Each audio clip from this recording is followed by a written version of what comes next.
Olá pessoal, hoje a gente vai responder uma das questões mais básicas da filosofia, que é: existem verdades objetivas? Existem verdades subjetivas? A realidade é real? Aquela coisa, né? Como diz o ditado, cada cabeça uma sentença, né? Cada um, opinião é igual, né? Cada um tem a sua. Será?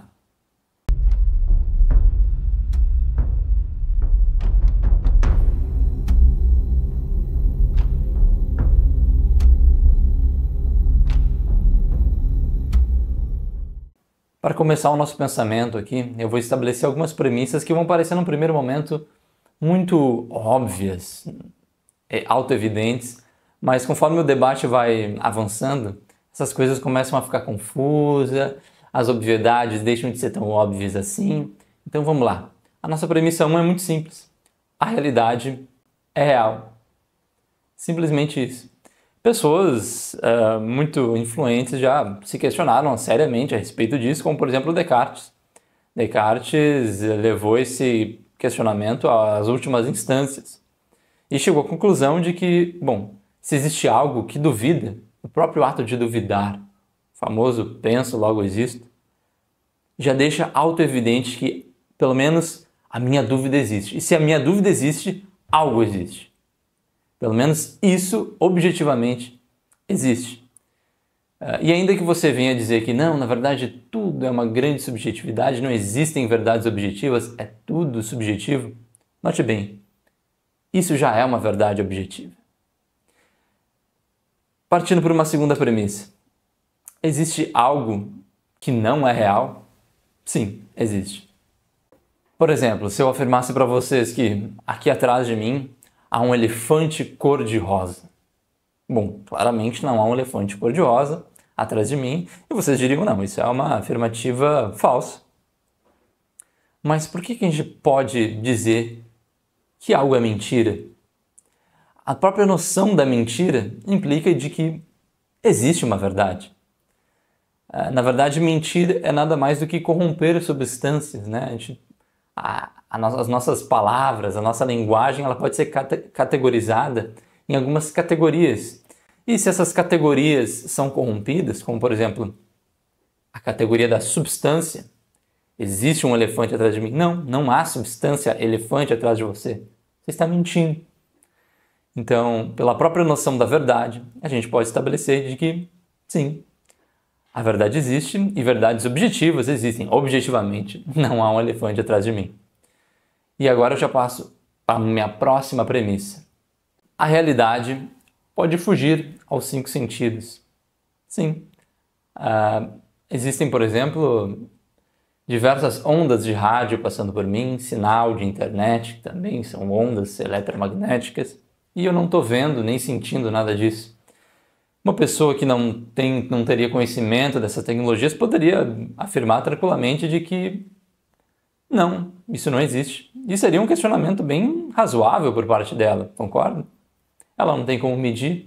Se eu não tenho os meios tecnológicos para provar que isso existe, é perfeitamente entendível uma pessoa duvidar da existência.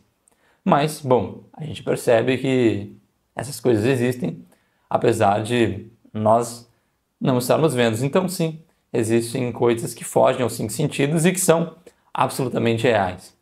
E aqui eu também já parto para a minha próxima premissa. E a próxima premissa é basicamente o contrário desta. Algo pode aparentar ser real, mas ser ilusório. Um dos exemplos mais impressionantes disso é a própria noção física de que nada realmente se toca.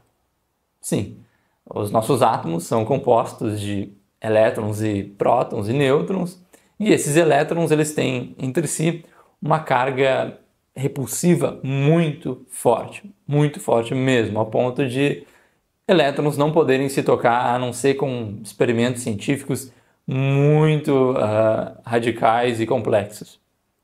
Então, na verdade, o que você sente é os próprios elétrons gerando uma força de repulsão que você interpreta, o seu cérebro interpreta como toque. Mas, na verdade, essas coisas não estão se tocando objetivamente. É uma ilusão. Outra coisa que a gente pode dizer, que já é bem mais simples do que essa, é o efeito da refração na física. Por exemplo, se você provavelmente já colocou a sua mão debaixo da água, e dependendo de como está a luz no ambiente, você vê a sua mão maior do que ela realmente é debaixo da água. Bom, sua mão realmente aparenta ali estar maior, né? Mas na verdade é uma ilusão, nada mais é do que o efeito da refração. E vamos agora estabelecer mais uma nova premissa para o nosso raciocínio. E aqui a gente já avança um pouco mais. Existem realidades subjetivas. Por exemplo, uma pessoa pode adorar futebol. Outra pessoa pode, tanto faz, tanto fez, pode achar uma coisa neutra, não gosto nem desgosto. E já outra pessoa pode odiar futebol. Você concorda que a gente não pode afirmar que existe uma verdade? Não tem como a gente constatar que o futebol é verdadeiramente legal ou verdadeiramente chato. Na verdade, isso são meras verdades subjetivas. Na verdade, todos os sentimentos humanos são verdades subjetivas. O próprio nosso sentir não indica uma objetividade. Mas isso não quer dizer que não importa. A gente cai muito facilmente na questão, uma questão muito materialista, dizer não, então somente as verdades objetivas importam. Mas na verdade não. Tudo aquilo que é humano, tudo aquilo que está dentro do coração do homem é extremamente subjetivo, mas é absolutamente real. O amor é uma experiência subjetiva, mas certamente é absolutamente real. Pessoas morrem em nome do amor.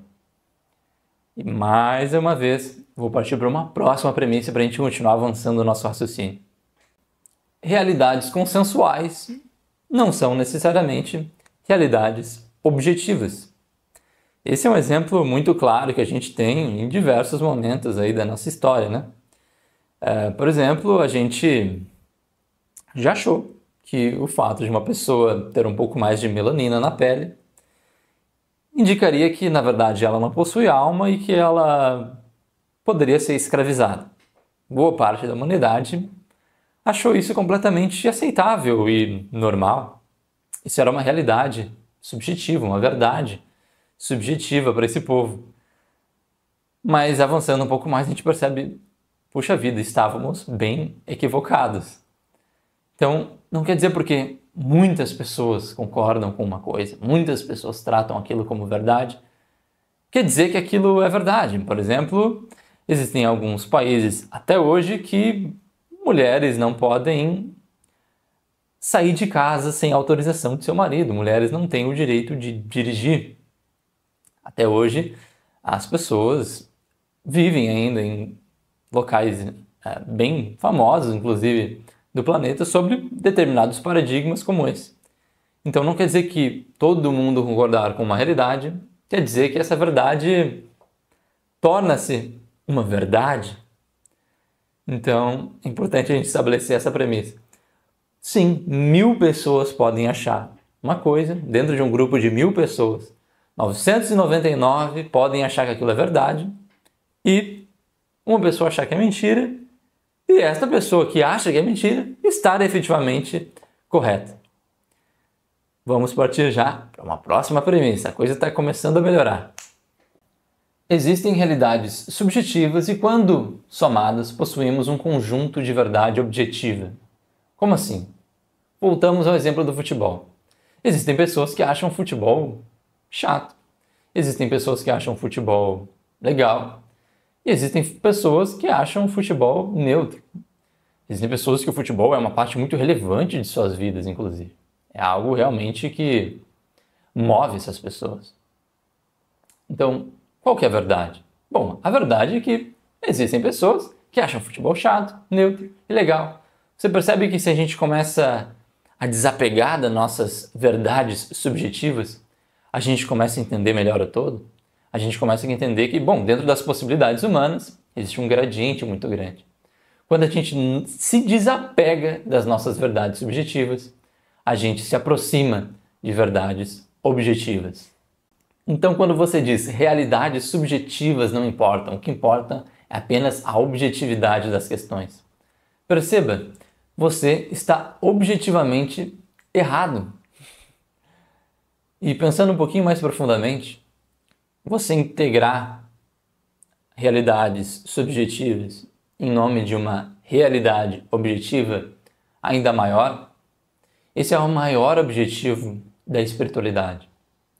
Quanto mais você consegue se desapegar do seu ego, da perspectiva do seu ego, dentro de questões subjetivas, maior se torna o seu olhar. E quando maior se torna o seu olhar, menos aprisionado você está ao seu karma.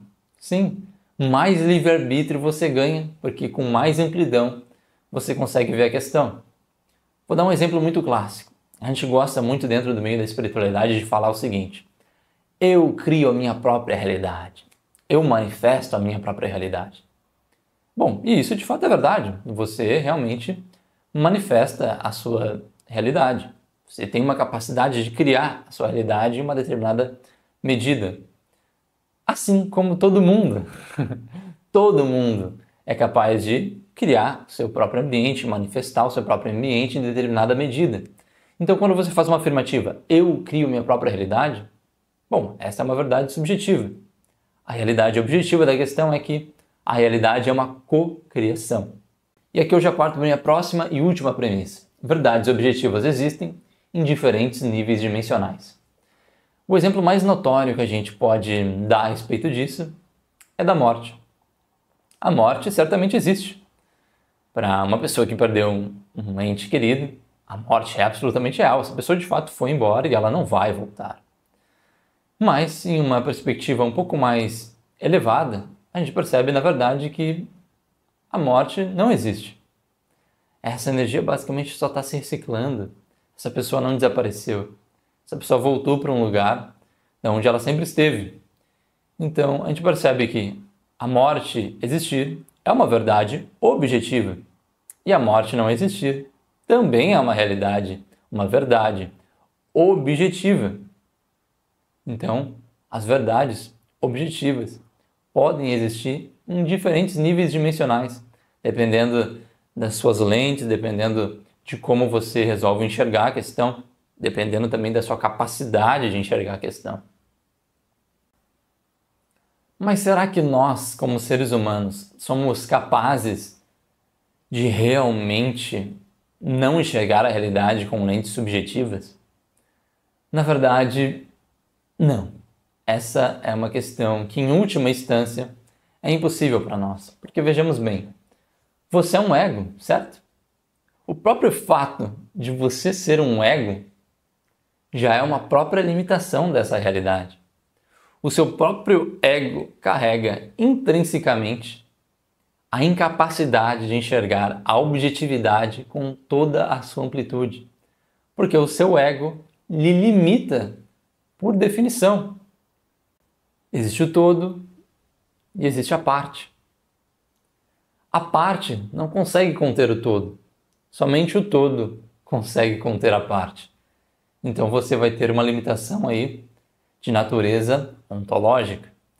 Você não vai conseguir constatar a realidade última, justamente por você não ser Deus. Só Deus pode constatar a realidade última. Você percebe a importância disso?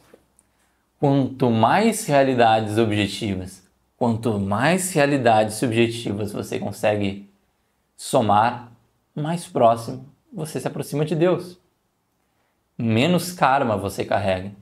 Por isso que a gente diz que esse é o último objetivo da espiritualidade, um dos mais importantes, é a capacidade de amalgamar verdades objetivas e subjetivas, tanto em níveis dimensionais diferentes, quanto em perspectivas diferentes. É muito comum também a gente se deparar com pessoas que fogem da realidade, né? Usam a fuga da realidade como um mecanismo de defesa. É o que a gente chama muitas vezes por dissonância cognitiva. É uma questão extremamente problemática pela devida razão. A vida é expansão. O fluxo natural de uma pessoa é amalgamar, é somar verdades e ampliá-las.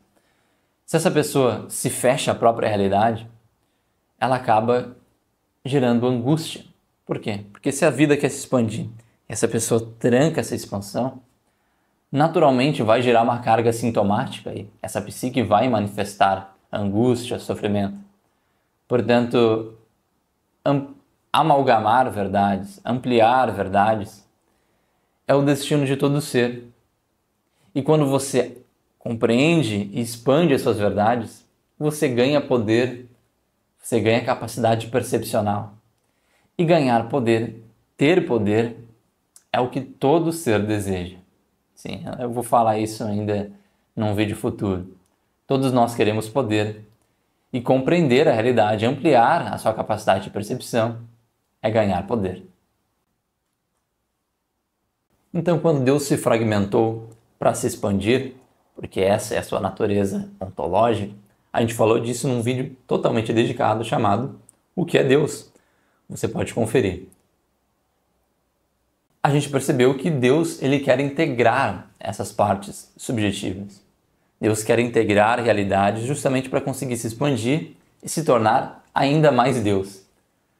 Porque veja, se esse é o fluxo natural do homem, como a gente constatou, também deverá ser o fluxo natural de Deus. Se esse é o último objetivo do homem, também em algum aspecto será o último objetivo de Deus, por um próprio princípio hermético de correspondência. E aqui eu finalizo com a pergunta mais emblemática que é feita, né? A realidade é real ou ela é uma ilusão?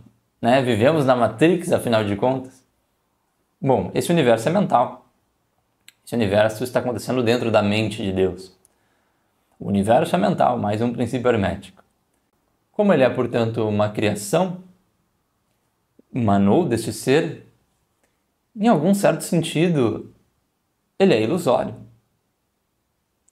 Mas em um determinado sentido também, ele é real, pois é existencial. Ele existe, por mais que seja um grande pensamento, né? Um grande sonho cósmico. Então, em última instância, a própria realidade é real, existencial e ilusória ao mesmo tempo, pois a ilusão está dentro do espectro da própria realidade. As duas coisas podem coexistir. Até a próxima, uma boa semana a todos.